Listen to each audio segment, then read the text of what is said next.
आज के इस वीडियो में हम पढ़ेंगे फिजिक्स का बहुत ही इम्पोर्टेंट टॉपिक है वेक्टर।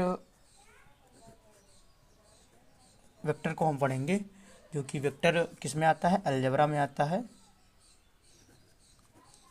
अलजेब्रा में आता है, इसको हमको पढ़ना है। सबसे पहले हम समझेंगे वेक्टर क्या होता है। सबसे पहले हम समझेंगे क्या वेक्टर क्या होता है। Defined by vector. अगर कोई हमारे पास वेक्टर है तो वह दो तरीके से होता है। इसको लिख सकते हैं ए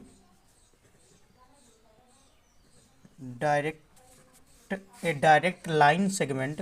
डिफिनेशन से समझिए, direct line segment is called a vector. Is called a vector.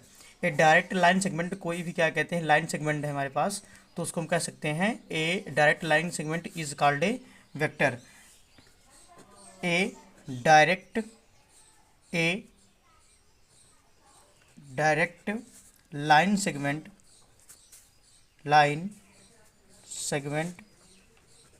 with initial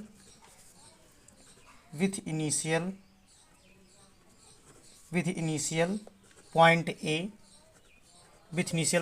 A and the terminal point B is the vector denoted by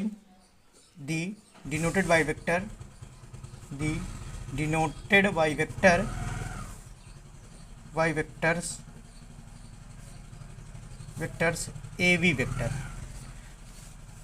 जैसे मेरे पास कोई एक लाइन सेगमेंट है ये, और ये जो ए पॉइंट है ये हमारा इनिशियल पॉइंट है।